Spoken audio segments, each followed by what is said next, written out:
Update: deceased girlfriend's mother threatening to sue me for equity in my home.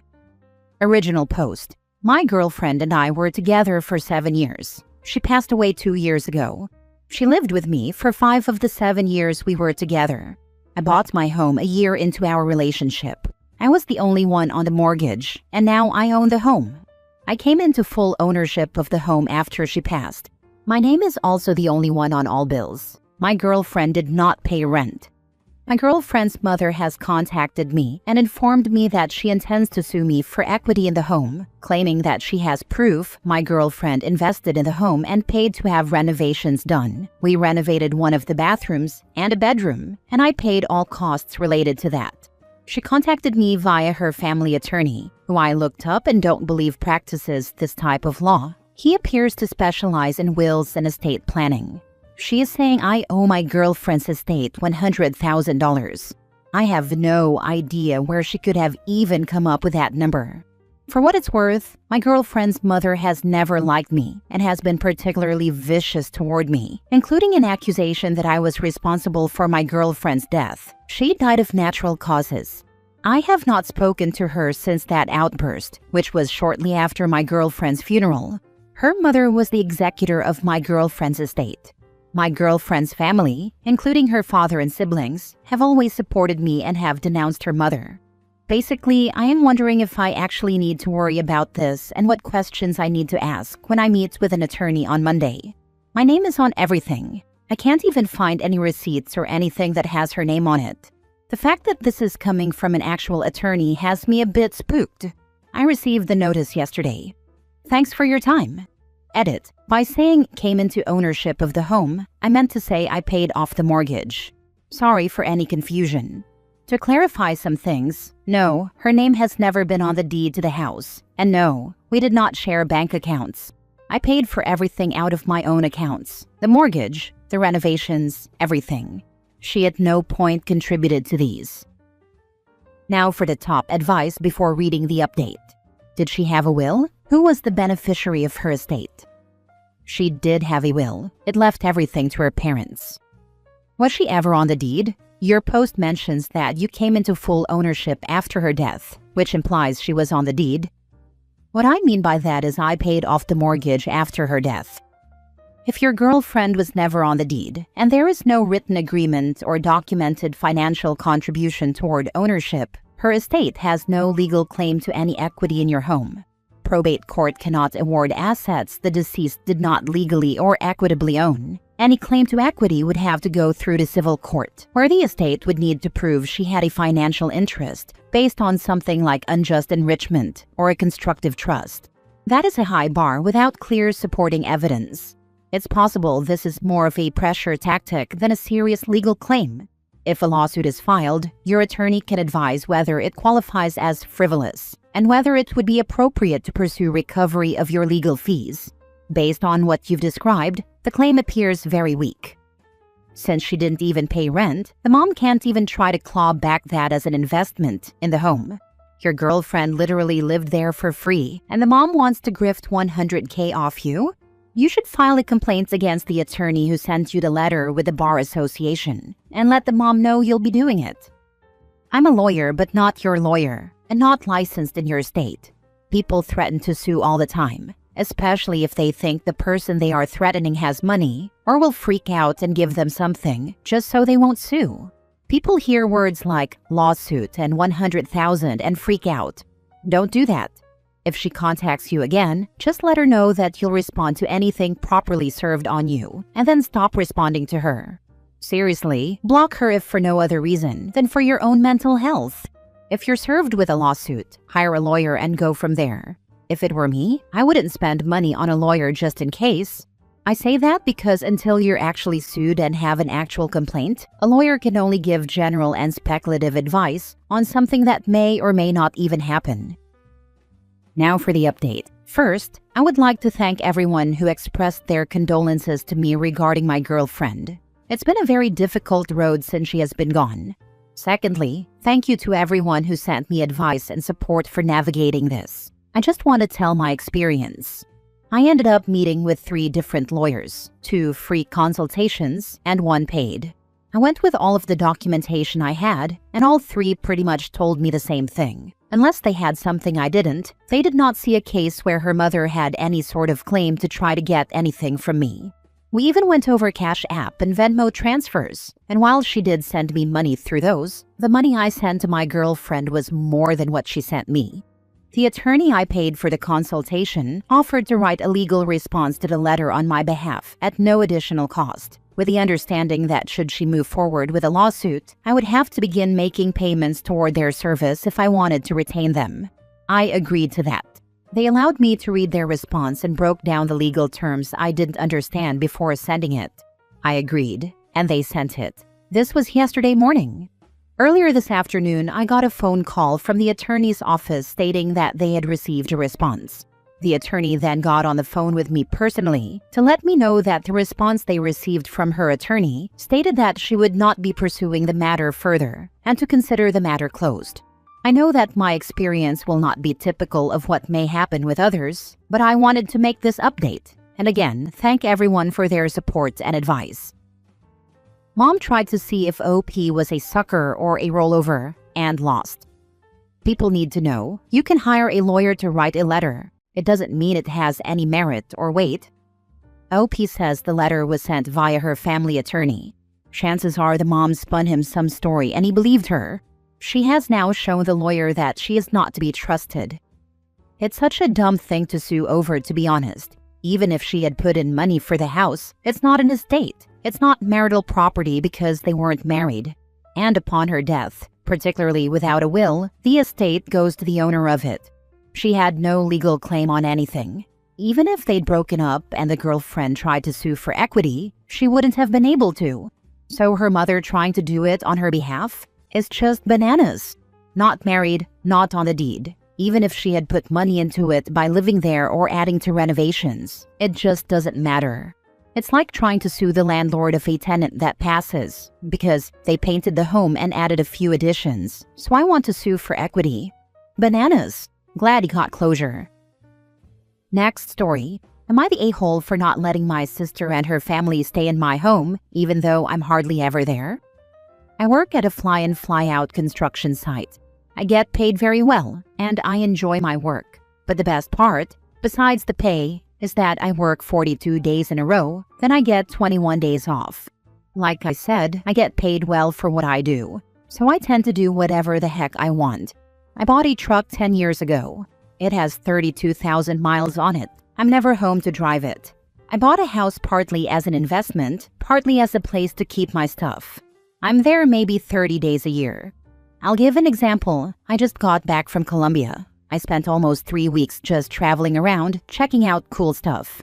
I'm at my house now basically to drop off souvenirs and to have a little sleep before I go to work on Thursday. When I'm done with this shift, I will be going to Japan for a couple of weeks. So over the course of 24 weeks, I will use my house for maybe a week total. Just a couple of days between vacations and work. Long backstory, but it's relevant, I promise. My sister and her husband want to move their family into my house so they can save up to buy a house of their own. They don't want to pay me rent or anything. They say that if they are there, then I don't need my gardener or my caretaker service. They will take care of my house. They aren't homeless or anything. They are both employed people with careers. They just want to save up. I was considering it until they said that they would put my stuff in the garage so they could have their stuff to use, like my couch and such. I like my couch. I like passing out on it.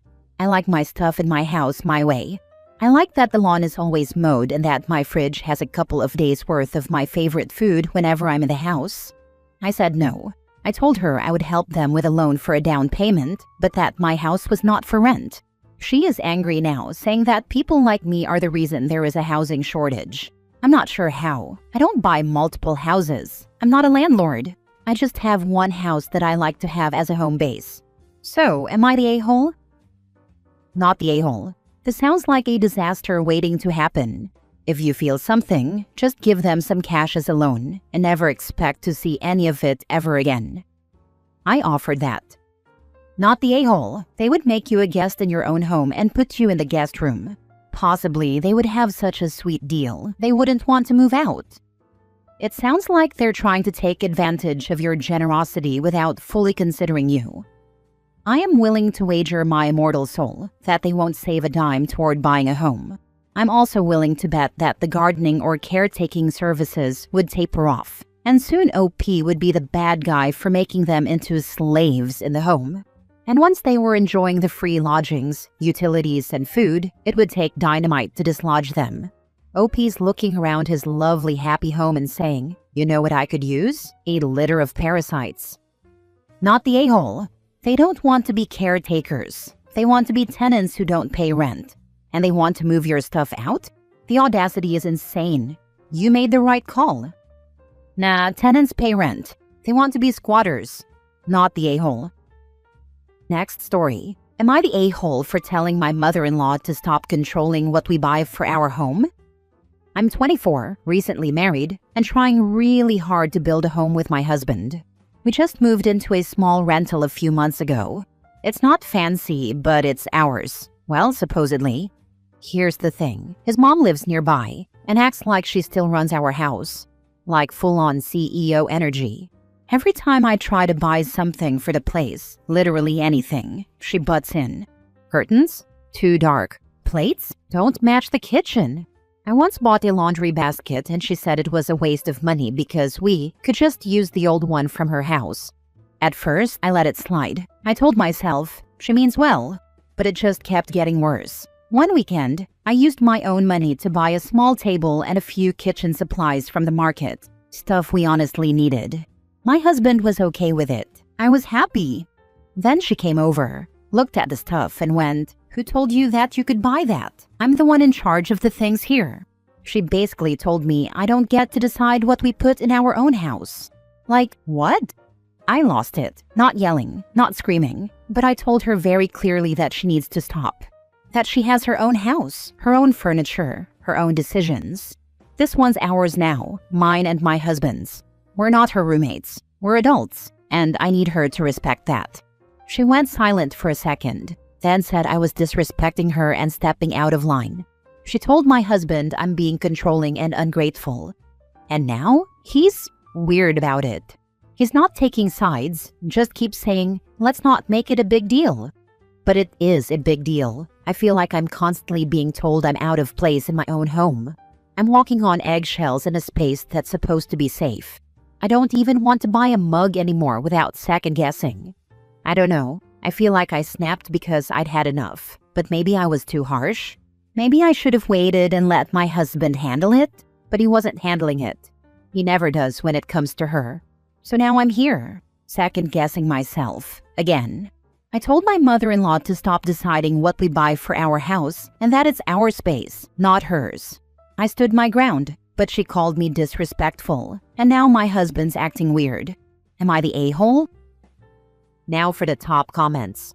Your husband is either immature or lacks balls. He needs to end this. This is completely unacceptable on your mother-in-law's part.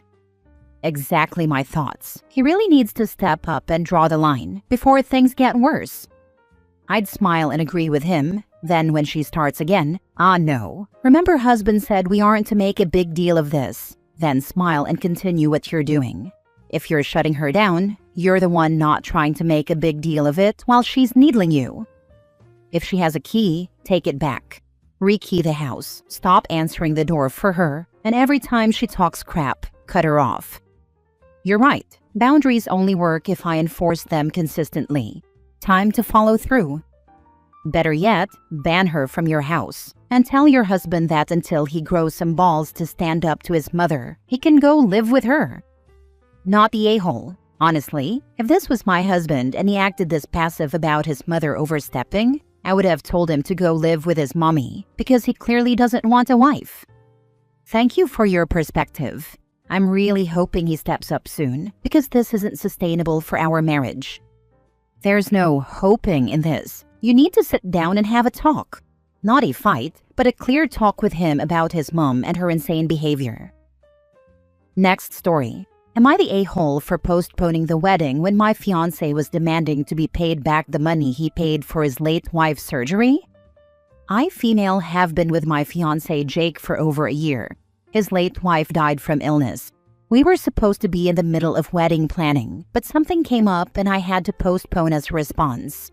Jake told me he gave people money, and that once they paid him back, we'd go on a honeymoon. So I understood why he needed the money. It turns out the people who owed him were his ex-in-laws, and the money was for his late wife's surgery. I was stunned. I overheard him arguing with one of the ex-in-laws, and ex-father-in-law was telling Jake that he shouldn't expect the money he willingly spent on his late wife's surgery back. Jake went on about how much he had helped already, and that he wanted the money back. I was shocked. I tried to speak to him about it, and he got defensive. I flat out told him he had no right to demand the money he paid for his late wife's surgery back, and that it was disrespectful not just to the ex-in-laws, but to her memory. He looked at me shocked and said that I was being judgmental. From what I understand, his late wife stayed at home and took care of the house. I feel like it's unfair that he's demanding the money back. He got upset and said that of course he had every right and told me to stay out of it. We argued loudly, and I ended up telling him I'd postpone the wedding since this is how he's behaving. He stormed out and tried to get his friends involved, hopefully to talk some sense into me. I decided to go stay with my mom for a few days. My mom says I shouldn't have gotten involved in this matter and escalated it to the point that I postponed. I want to know if I'm overstepping here and whether I've made the wrong decision. Not the a-hole. Why would you marry this dude after seeing this? My thoughts. If OP gets sick with cancer and is off work, will he demand the money from her parents? Or is it only because his first wife died? He now sees it as a poor investment and wants it back? Either way, she was his wife. In sickness and in health, for richer or poorer. Sounds like he paid. She died, and now he expects to be reimbursed from supporting his wife, as you're supposed to support your partner. Also, would he have expected his first wife to pay the surgery off if she'd survived, while doing all the housework, etc.? Not the a-hole. Did her family agree to pay in advance of the surgery or something? Did she die as a result? He is a walking red flag. Run. I don't know, so I can't answer the question. He told me she died 2 weeks after the surgery.